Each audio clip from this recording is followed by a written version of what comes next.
We're at the Sacred Stream Center with Isa Gucciardi, the founding director of the Foundation of the Sacred Stream, and the creator of the therapeutic model, Depth Hypnosis.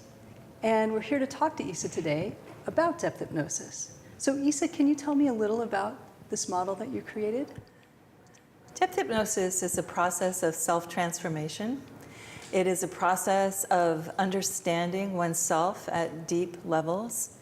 It's a way of understanding how one's problems or one's symptoms of imbalance may be showing us about who we are and offering us a way of actually sitting with the symptoms as a teacher so that we can find our way back to wholeness by listening to the issues at hand.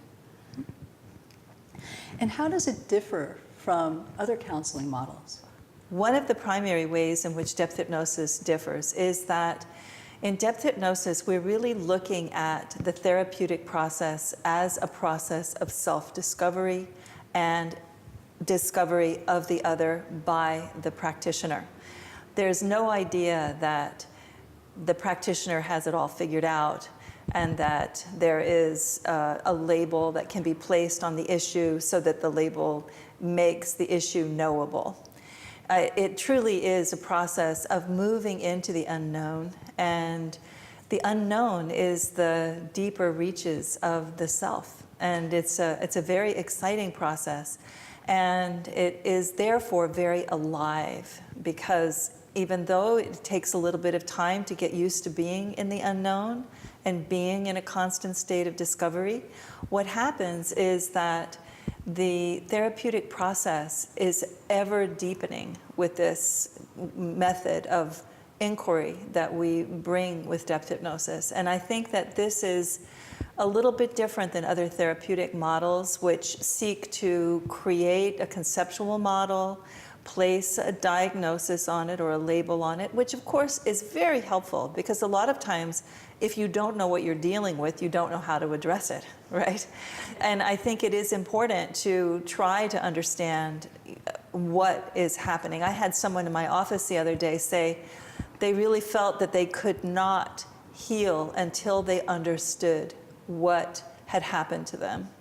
And I totally understand that. And the issue is, however, that we can't totally understand what has happened to us conceptually only, not only on the conceptual level.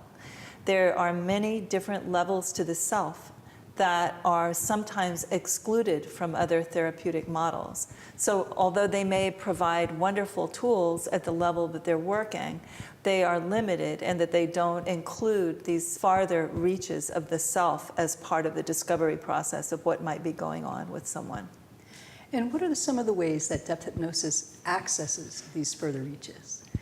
Well, of course, one of the main tools in depth hypnosis is the use of the altered state. And we work with the altered state, again, to help a person move beyond what they know on a conceptual or rational level. And of course, the conscious mind is a very helpful tool for navigating the world. You know, the awake, problem-solving state of mind that most of us are in all day long is very, very important for being able to navigate the world. One of the things the conscious mind does is that it blocks out information that it thinks might interrupt its ability to make sense of the world or to navigate properly. So if we've had some kind of a trauma or some kind of an experience that has been disruptive to us, the conscious mind will generally seek some kind of method of corralling that experience and the effects of that experience in order not to disrupt the conscious mind's ability to organize reality. However, when you're trying to understand the deeper roots of a presenting symptom, you may have to go beyond the conscious mind in order to find the roots of the problem. And those roots may lie in the emotional level of the self, they may lie on the spirit level of the self, or they may lie actually deep within the physical body.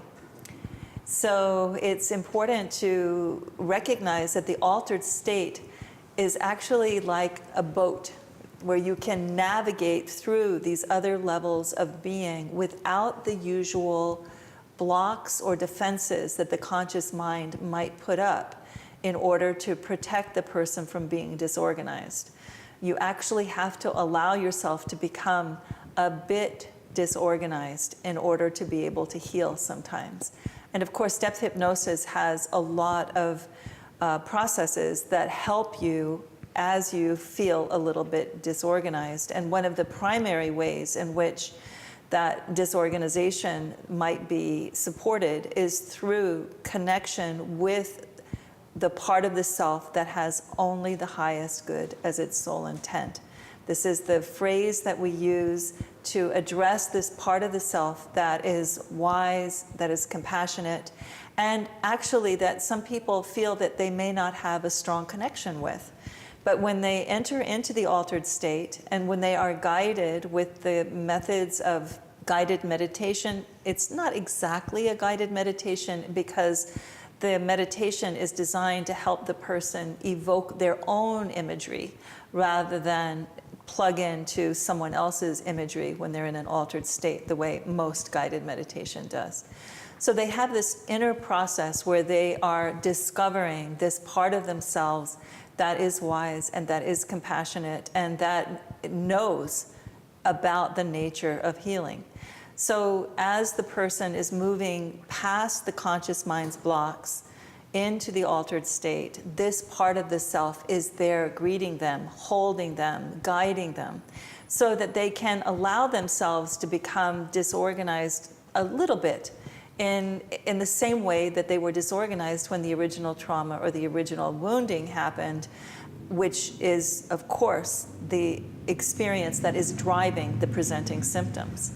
So we have many methods within depth hypnosis that allow for the safe exploration of wounding, of trauma, of any kind of generating cause that is creating difficulty in the person's life. And the use of the altered state is one of the primary ways in which those tools and resources are accessed. Mm-hmm.